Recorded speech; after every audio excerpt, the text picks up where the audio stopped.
उसमें से पहला नियम ये है कि किसी भी व्यक्ति को नाम दीक्षा लेने से पहले बता दिया जाता है कि आपको नशीली वस्तु का सेवन नहीं करना है, मांस भक्षण नहीं करनी इत्यादि। उसके बारे में थोड़ा बताइए। संत रामपाल जी महाराज जी से जुड़ने के लिए पहला नियम होता है कि हमें हुक्का, शराब और न मांस जैसी अन्य नशीली वस्तु का सेवन भी नहीं करना और ना ही किसी को ला के देना है, क्योंकि भक्ति करने के लिए सबसे पहले एक इंसान को अच्छा मनुष्य बनना होता है।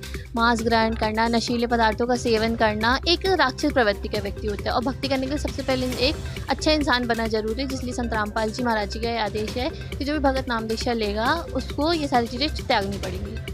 तो जो अन्य धर्मगुरु हैं संत रामपाल जी महाराज के अलावा, वो भी तो नशीली वस्तुओं का सेवन दूर करवाते हैं, समाज को स्वच्छ समाज बना रहे हैं, तो क्या कहना चाहोगे इसके बारे में? देखिए, जो सच्चा सद्गुरु होता है उसके शब्द में शक्ति होती है। जो अन्य धर्म गुरु हैं वो शास्त्र विधि नहीं बता, शास्त्र विधियों के अनुसार अपनी भक्ति नहीं बताते, जिससे उनके शब्द में शक्ति नहीं है। और संत रामपाल जी महाराज जी के शब्द में शक्ति है।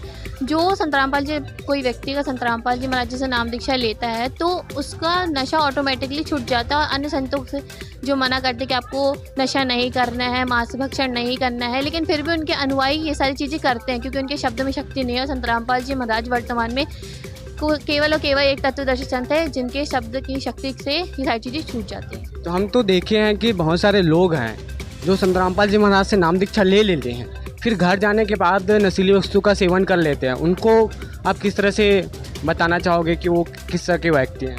देखिए, नाम दीक्षा लेने से बस नहीं होता है, सबसे बड़ी बात होती है ज्ञान समझना। हमारे गुरु जी बताते हैं कि ज्ञान से पूर्ण हुआ नहीं, हृदय नहीं सिधाए, देखा देखी भक्ति का यो रंग नहीं ठहराए। अगर कोई भगत देखा देखी भक्ति करता है, वो ज्ञान नहीं समझता है, तो स्वाभाविक बात है कि जब तक आप किसी चीज़ को नहीं समझेंगे, उसको अपनी आत्मा में नहीं समाएंगे, तो आपको उसका लाभ नहीं मिलेगा, तो आप वो सारे नियम फॉलो नहीं कर पाएंगे। तो सबसे पहले ये है कि आप ज्ञान समझिए, उसके बाद ही नाम दीक्षा लीजिए। जो ये सारी गलतियाँ करते हैं, नाम दीक्षा लेने के बाद भी नशीली वस्तु का सेवन करते हैं, तो संत रामपाल जी महाराज जी के भगत नहीं, क्योंकि नाम दीक्षा लेने मात्र से भगत नहीं होता। सबसे पहले ज्ञान होना चाहिए, गुरु के प्रति अधीनता होनी चाहिए। इसमें हमने देखा है संत रामपाल जी महाराज के प्रथम नियम में दूसरा नियम ये है कि धार्मिक स्थल पर नहीं जाना है, तीर्थव्रत नहीं करना है, जबकि हमारे जो परंपरा चली आ रही है कि हमें 4 धाम का यात्रा करना चाहिए, तीर्थ यात्रा में जाना चाहिए, तो ये मना क्यों करवाते हैं संत रामपाल जी? देखिए, संत रामपाल जी महाराज जी का कहना है कि ये जो तीर्थ व्रत बनाए गए हैं वो उन पवित्र संत जो भक्ति करके अपने निज धाम को जिसकी वे साधना करते वहाँ पहुँचे, तो वो उनकी यादगार के रूप में है कि वो किस प्रकार भक्ति करके अपने निज लोग गए। तो हम वहाँ जाकर हम भी वैसी भक्ति करें तो हम वहाँ प्राप्त अपने गुरु को, अपने लक्ष्य को प्राप्त होंगे। तो हम वो भक्ति साधना ना कर वो मंदिर में जाते हैं कि हमको वो मंदिर में जाने से लाभ होगा, बल्कि वो तो केवल एक यादगार है। और गीता जी में साफ मना किया है कि यदि आप मंदिर में जाएंगे, आप देवी देवताओं की साधना करें, तो आप देवी देवताओं को प्राप्त होंगे। और हमारे वेदों में प्रमाणित है कि ब्रह्मा, विष्णु, महेश और अन्य जो देवी देवता हैं उनकी मृत्यु होती है, कि जबकि मोक्ष का क्या अर्थ होता है? जन्म मरण के चक्कर से बाहर निकलना और वो निज धाम सतलोक को प्राप्त होना। जब तक आपका जन्म और मृत्यु नहीं समाप्त होगा तो आप सतलोक कैसे जा पाएंगे? जिन भगवानों की आप पूजा कर रहे हैं, जैसे ब्रह्मा, विष्णु, महेश की समानता पूजा की जाती है, जब उनका खुद ही जन्म मृत्यु नहीं हुआ, खत्म नहीं हुआ, तो उनके साधकों को कैसे होगा? संत रामपाल जी महाराज गीता के अनुसार भक्ति बताते हैं कि आपको ब्रह्मा, विष्णु, महेश की भक्ति के साथ साथ भी वो जो तीसरा ब्रह्म है, अक्षर ब्रह्म, उसकी साधना करनी, पूर्ण ब्रह्म की साधना करनी, जिससे आप अपने निज धाम सतलोक को प्राप्त होंगे। तो कोई गीता में प्रमाण है कहीं पर कि व्रत नहीं करना है या तीर्थ यात्रा नहीं जाना है? गीता अध्याय 6 श्लोक 16 में वर्णित है कि ये भक्ति विधि ना अधिक खाने वाले की, ना बिल्कुल ना खाने वाले की। बिल्कुल ना खाना अर्थात व्यर्थ व्रत करना मना है और उसकी भक्ति साधना सफल नहीं हो पाएगी। तीसरा जो नियम है इसमें लिखा गया है कि हमें श्राद्ध नहीं निकालना चाहिए और न ही पिंडदान करना चाहिए, जबकि समाज में ये प्रचलन है कि हमें अपने जो पिताजी हैं उनके लिए मुंडन होना चाहिए, उनकी अर्थी उठानी चाहिए, उनको गंगा में ले जाकर के विसर्जन करना चाहिए 6 माही 3 माही। ये तो चलती आ रही है हमारी परंपरा, तो इसको मना क्यों करवाते हैं? क्योंकि इस नियम को देखकर बहुत सारे समाज में लोगों को निष्कासित किया गया है संत रामपाल जी महाराज के अनुयायी को। तो ये तो कर सकते हैं ना, क्यों मना करवाते हैं इसको? देखिए, संत रामपाल जी महाराज जी जो हैं वो वेदों के अनुसार ज्ञान दे रहे हैं। हमारे 4 वेद, 6 शास्त्र, 18 पुराण, उनमें से गीता जी में ये जो मतलब भूतों को पूजना, पिंडदान वगैरह करना, ये सारी चीज़ों को मना किया गया। जैसे कि गीता अध्याय 9 श्लोक 25 में लिखा है कि जो भूतों को पूजेंगे वो भूतों को प्राप्त होंगे, जो पितरों को पूजेंगे वो पुत्रों को प्राप्त होंगे। मतलब हम जिसकी पूजा करेंगे हमें वो योनि प्राप्त होगी, इसलिए गीता जी में मना किया गया। इसलिए गुरु जी का जो संत रामपाल जी महाराज जी का ज्ञान है, उन्होंने गीता के अनुसार बताया है, वेदों के अनुसार बताया, इसलिए मना किया गया है। चौथा नियम आप लोगों का ये कहता है कि आपको देवी देवताओं की पूजा नहीं करनी है, जबकि आप हिंदू धर्म के हो, है ना। संत रामपाल जी महाराज के ज़्यादातर न्याय हिंदू धर्म के हैं, तो वो कहीं ना कहीं ऐसा हो रहा है कि वो अपने हमारे ही हिंदू धर्म के जो देवी देवता है उनकी भक्ति छुड़ा रहे हैं। तो चौथा नियम यही बता रहा है कि देवी देवताओं की भक्ति नहीं करना चाहिए, तो ये क्यों मना करवाते हैं? और कहीं ना कहीं ये तो धर्म परिवर्तन हो गया ना, क्योंकि हमारे देवी देवताओं की भक्ति छुड़वा रहे हैं। कारण क्या है? देखिए, संत रामपाल जी महाराज किसी भी अन्य देवी देवताओं की भक्ति नहीं छुड़वाते हैं। वो उनके शास्त्र अनुकूल भक्ति बताते हैं, जो हमारे वेदों में वर्णित है कि ब्रह्मा जी का क्या वास्तविक मंत्र है, शिव जी का क्या वास्तविक मंत्र है, दुर्गा जी इत्यादि जो भी भगवान है, ईश्वर हैं, वो हमारे लिए पूजनीय है। हम उनकी निंदा नहीं करते। हम कौन हो सकते हैं? हमारे संत रामपाल जी महाराज जी बताते हैं कि तीनों देव कमल दल बसे, ब्रह्मा विष्णु महेश, प्रथम इनकी वंदना, फिर सुन सदगुरु उपदेश। मतलब सबसे पहले हमको जब प्रथम दीक्षा दी जाती है हमारे गुरु जी द्वारा, उसमें इन्हीं 5 देवी देवताओं की भक्ति साधना बताए जाते हैं। तो ये जो समाज में गलत फैला हुआ है, भ्रम है कि संत रामपाल जी महाराज देवी देवताओं की भक्ति छुड़वाते हैं, बल्कि संत रामपाल जी महाराज इनकी सही शास्त्रानुसार भक्ति बताते हैं। इसका और कहीं पर कुछ प्रमाण है कि हमें देवी देवताओं की भक्ति ना करके किसी एक अन्य जो परमात्मा है उसकी भक्ति करनी चाहिए?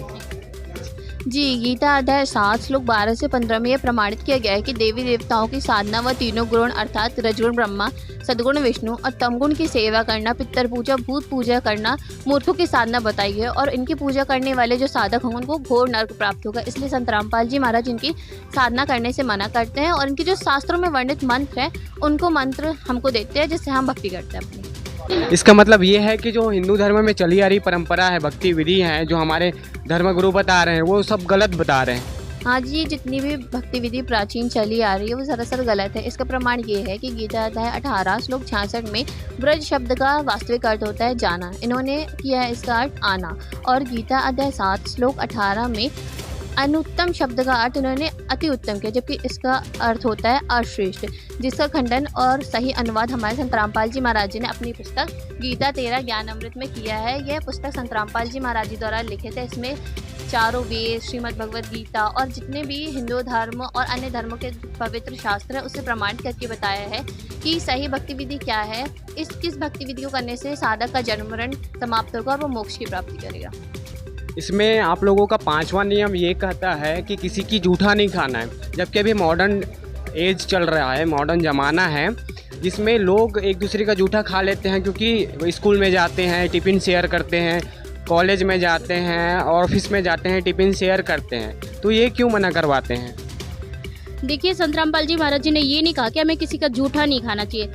अगर कोई नशीले पदार्थ का सेवन करता है या मांस मदिरा का सेवन करता है या व्यभिचार करता है, तो ऐसे व्यक्ति का जूठा नहीं खाना है, क्योंकि कहते हैं कि जैसा खावे अन्न वैसा होवे मन।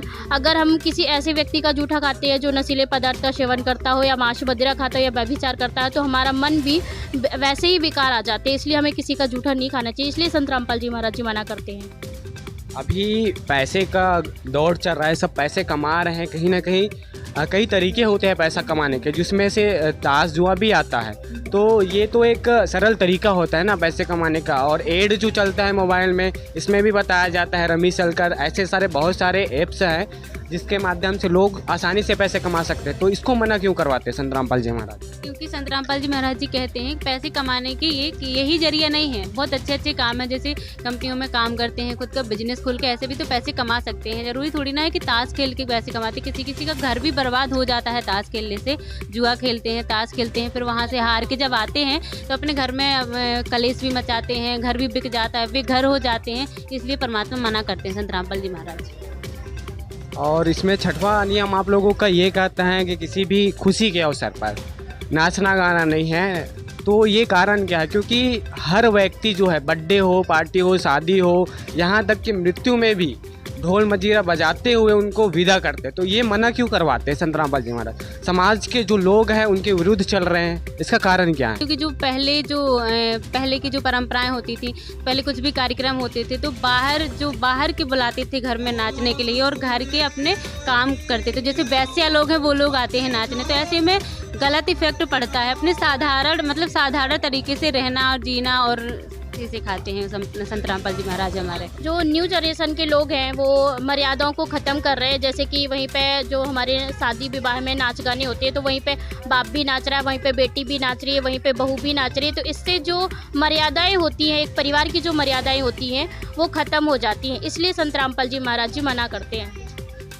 इसमें 8वां नियम ये है कि किसी भी धार्मिक कार्य नहीं करवाने हैं, जबकि धार्मिक कार्य अन्य जो संस्था होते हैं, अन्य जो हमारे सद्गुरु हैं या आध्यात्मिक गुरु हैं, उनके अनुयायी कहीं पर भी जैसे घर बनवा रहे हैं तो वहाँ पर पूजा पाठ करवा सकते हैं, किसी को भी बुलाकर करवा सकते हैं। लेकिन संत रामपाल जी महाराज उसको भी मना करवा रहे हैं कि जैसे नया घर हो गया या कुछ नई चीज़ें खरीदी, प्रवेश करवाते हैं घर में, तो वहाँ पर धार्मिक कार्य होते हैं, तो उसको मना क्यों करवाते हैं संत रामपाल जी महाराज? संत रामपाल जी महाराज ये नहीं कहते कि आप धार्मिक अनुष्ठान नहीं कराइए। परमात्मा कहते हैं कि अपने गुरुदेव की आज्ञा के बिना घर में किसी प्रकार का हवन यज्ञ धार्मिक अनुष्ठान नहीं कराना है। क्योंकि आज वर्तमान में इतने नकली संत हैं जो जनता को धर्म यज्ञ के नाम पर गुमराह करते हैं और उन्हें ठगते हैं, और सही भक्ति विधि ना होने से साधक को जो लाभ होना चाहिए उन यज्ञ को करने से वो यज्ञ का लाभ उन्हें नहीं मिल पाता। इसलिए संत रामपाल जी महाराज जी कहते हैं कि अपने जो शास्त्र अनुकूल भक्ति बताए ऐसे गुरु को धारण करिए और उनके द्वारा बताई गई भक्ति विधि की साधना करिए और उनके द्वारा बताए गए यज्ञ हवन करिए। हमारे संत रामपाल जी महाराज जी का जो समागम चलता है 3 दिवस का, उसमें 5 यज्ञ चलती है, जैसे ज्ञान यज्ञ, ध्यान यज्ञ, धर्म यज्ञ, ध्यान दान यज्ञ इत्यादि, जिससे साधक को वो सारे लाभ होते हैं जो एक्चुअल यज्ञ करने में होते हैं।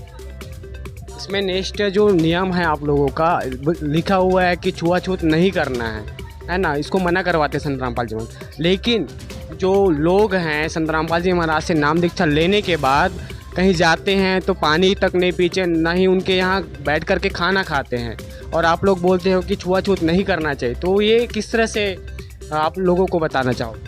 देखिए, संत रामपाल जी महाराज जी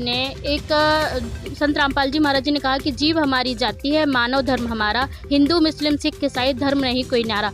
परमात्मा ने संत रामपाल जी महाराज जी ने सभी जाति मजहब के स्त्री पुरुष को एक कतार में तौला है, एक तराजू में तौला, सभी को समान है। क्योंकि देखिए, हम एक पिता की संतान हैं। फिर जब हमारे परमात्मा ने किसी भी स्त्री पुरुष के साथ कोई अंतर नहीं किया, कोई भेद नहीं किया, मतलब भगवान ने ऐसा तो नहीं किया ना कि किसी को काला, अगर कोई हिंदू है तो उसको गोरा बना दिया, कोई मुस्लिम है तो काला बना दिया, या किसी का ब्लड रेड है और किसी का वाइट है। जब हमारे परमात्मा ने हमारे साथ कोई जाति भेदभाव नहीं किया, कोई अंतर नहीं किया, तो फिर हम छुआछूत और जाति भेदभाव क्यों करें? आप बोल रहे हो कि नहीं करते, लेकिन बहुत सारे संत रामपाल जी महाराज के अनुयायी जो है किसी के यहाँ जाकर पानी तक नहीं पीते, ना ही उनके यहाँ खाना खाते हैं, और आप लोग बोल रहे हो कि छुआछूत नहीं करना चाहिए, तो उसको किस तरह से एक्सप्लेन करोगे आप? देखिए, जो संत रामपाल जी महाराज जी के अनुयायी हैं, अगर आपका कहना ये है कि वो किसी के घर पानी नहीं पीते, तो ऐसा बिल्कुल नहीं है। ये सरासर गलत है कि वो किसी के यहाँ पानी नहीं पीते, तो उसका मतलब ये है कि वो छुआछूत करते। उसका मतलब ये है कि हमारे संत रामपाल जी महाराज जी ने हमें एक शिक्षा दी है कि हमें भाई नशीले पदार्थ का सेवन नहीं करना है, जुआ ताश नहीं खेलना है, कोई व्यभिचार नहीं करना। अगर कोई व्यक्ति नशीले पदार्थ का सेवन करता है, जुआ ताश खेलता है, व्यभिचार करता है, तो हम मांस मदिरा खाता है, तो हम ऐसे व्यक्ति के घर में नहीं खाते, ऐसे व्यक्ति के यहाँ पानी भी नहीं पीते हैं, क्योंकि ये बुरा कर्म है। आप लोगों का 10वां नियम ये है कि दहेज नहीं लेना, ये कुरीति है। शादी धूमधाम से होती हैं। आज जो हमारे जितने भी धार्मिक गुरु हैं वो भी शादी करवा रहे हैं बिना दहेज के, समाज में सरकार भी करवा रहे हैं बिना दहेज के शादी। तो सामाजिक जो कार्य है वो सरकार भी भाग ले रहे उसमें, समाज सुधार में, और संत रामपाल जी महाराज भी। तो दोनों में आप किस तरह से संत रामपाल जी महाराज के जो सामाजिक सुधार है उसको आगे लाना चाहोगे? देखिए, हमारे संत रामपाल जी महाराज जी हैं, वो जो शादी विवाह जो हम लोग कहते हैं अपने गुरुजी की वाणी में रमेड़ी, उसको जो रमेड़ी करवाते हैं तो वो एक ना तो दहेज लेते हैं, ना ही देते हैं, ना ही जो रमेड़ी करते हैं वो दोबारा करते हैं कि जाके घर में करें, दोबारा दहेज लें, पूरा नहीं करते। सीधे यहीं पे रमेड़ी होके वो अपने ससुराल चली जाती है लड़की। ना तो कोई बारात आती है, ना कोई बैंड बजते हैं, ना कोई हल्दी, कुछ नहीं होता। साधारण तरीके से 17 मिनट में रमेड़ी होकर जो विवाह होता है वो घर चले जाते हैं। बाकी जो अन्य गुरु हैं जो दहेज मुक्त बोलते हैं कि शादी करवाते हैं, तो वो वहाँ पे भी दहेज देते हैं, लेकिन ये नहीं कि वहीं से ससुराल चल जाते, वो दोबारा भी अपने घर में जाके शादी करते हैं और दहेज भी लेते हैं। तो ये इसके मतलब संत रामपाल जी महाराज हमारे ये हैं कि दहेज नहीं लेते हैं, और वो लोग देने के बाद भी दोबारा दहेज ले लेते हैं घर से। संत रामपाल जी महाराज जी जो रमेणी करवा रहे हैं, वो उससे बेटी पिता के ऊपर बोझ नहीं होती, एक जोड़ी कपड़े में ही उसको विदा कर दिया जाता है।